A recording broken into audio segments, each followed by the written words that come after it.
Sir आपका पूरा परिचय दीजिए, नाम बता। मेरा नाम जयंती भाई आहिर है। मैं सोशल एक्टिविस्ट हूँ। फौज से रिटायर्ड हुआ हूँ और काफ़ी जो ये छोटे कर्मचारी है, कॉन्ट्रैक्टर के हैं, आउटसोर्स के हैं, उसके राइट्स के बारे में हमारी संस्था जो अखिल भारतीय विकास परिषद है काफ़ी सालों से एक्टिव है और काफ़ी लोगों को इसमें न्याय देने की हमने प्राथमिकता को अग्रिमता दिया है। अच्छा, अभी कुछ दिन पहले मिनिस्ट्री ऑफ सोशल जस्टिस और एंड एम्प्लॉयमेंट रेलवे पश्चिम विभाग रेलवे विभाग अंजना पवार जी आए थे और रेलवे को लेके जिस तरह का एक उन्होंने अधिकारियों को बुला के जो बातें सामने आई है और कुछ अधिकारियों को कुछ कर्मचारियों के जो मांगे हैं पेंशन को लेके, प्रोविडेंट फंड को लेके, उस मामले के अंदर कुछ जैसे 2 महीने उनको पीएफ दिया गया, उसके बाद बंद कर दिया गया है। इस मसले को किस तरह देखते हैं? देखो, भारत सरकार के डिपार्टमेंट सामाजिक न्याय एंड अधिकारिता जो मंत्रालय है उसके अंडर में राष्ट्रीय सफाई कर्मचारी आयोग को गठित किया गया है और ये जो आयोग गठित किया है वो बंधारणीय संविधान के हिसाब से गठित किया है और उसके जो उपाध्यक्ष है वो काफ़ी बड़ा एक उसका होद्दा है और वो कॉन्स्टिट्यूशनल राइट के साथ सफाई कर्मचारी के जो जितने एम्प्लॉयज है उसको न्याय देने में उसकी अहम एक भूमिका है और ये भूमिका के हिसाब से वो राष्ट्रीय अध्यक्ष होने के नाते से अहमदाबाद आए थे। सफाई कर्मचारी के जो कॉन्ट्रैक्टर है और उसको कॉन्ट्रैक्टर रेलवे के जो डिविजनल हेड है सुधीर शर्मा, उन सब के साथ कर्मचारियों की एक जनरल मीटिंग रखी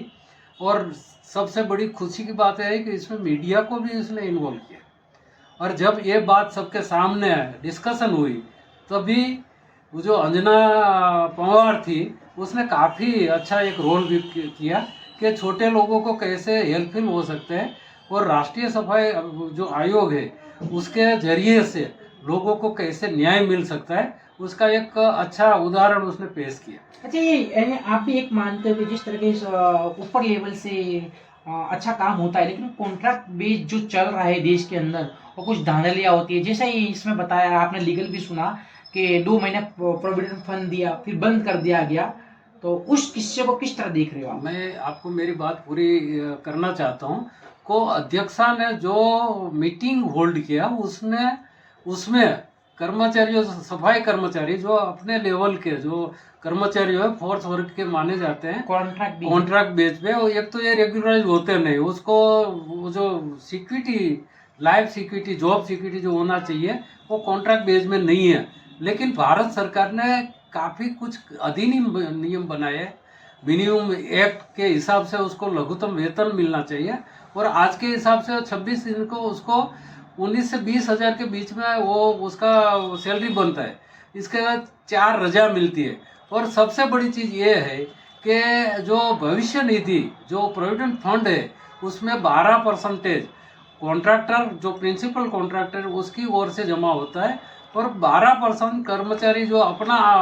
योगदान है उसके हिसाब से जमा होता है। तो आप मानो तो ये जो बड़ी चीज़ है, पर मंथ एक कर्मचारी के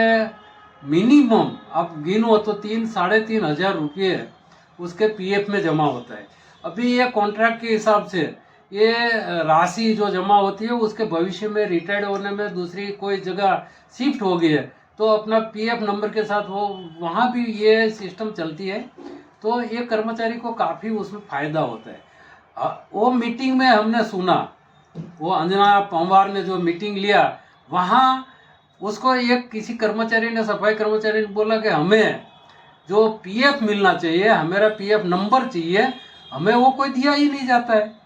तो ये सब सुन के हमें बड़ा हादसा लगा कि इतना बड़ा भारत सरकार का रेलवे मंत्रालय और जो अहमदाबाद डिवीज़न है उसमें हजारों की संख्या में हाउसकीपिंग का कॉन्ट्रैक्ट दिया है और वो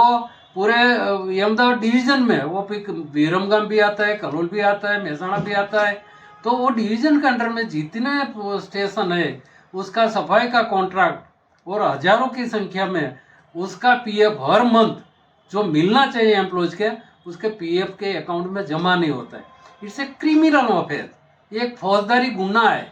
भारत सरकार ने स्पष्ट किया है ये प्रोविडेंट फंड एक्ट 1952 में कि 20 से ज्यादा जो भी लोग इसमें काम करते हैं, शायद तो कॉन्ट्रैक्ट दिया हो या गवर्नमेंट के रोल पे, उसका पीएफ कंपलसरी है। और ये बाय हुक एंड क्रूक उसको कॉन्स्टिट्यूशनल राइट दिया गया है एम्प्लॉयज को, और वो राइट के हिसाब से उसका पीएफ कटना ही कटना चाहिए। जो नहीं कटता है तो इसमें जो पीएफ की जो अंदर जो अधिनियम है, उसकी जो क्लोजिज है, उसमें 5,000 दंड के साथ 6 महीना से 5 साल की कैद उसमें जो जिम्मेवार है, कॉन्ट्रैक्ट देने वाला, प्रिंसिपल कॉन्ट्रैक्टर, वो जो एम्प्लॉयज के जो पैसा कटना है 12% के हिसाब से, वो अगर नहीं कटा जाता है, प्रिंसिपल कॉन्ट्रैक्टर जमा नहीं करता है, तो इसके लिए प्रिंसिपल कॉन्ट्रैक्ट वो जो डिविजनल हेड है, वो डिवीजन का जो कमांड है सुधीर शर्मा, वहाँ से लेके कॉन्ट्रैक्टर वो जो जहाँ सुपरविजन कर रहा है, स्टेशन मास्टर रेलवे का, वो सब क्रिमिनल ऑफेंस कर रहा है। और ये ऑफेंस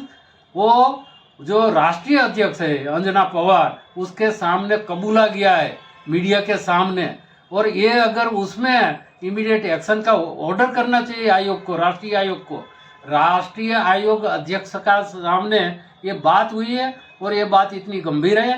भारतीय बंधारण का उल्लंघन है, और कर्मचारियों का राइट चढ़े चौक सबके सामने डुबाया गया है, और इसके लिए जो भी जिम्मेवार है उस पर एक्शन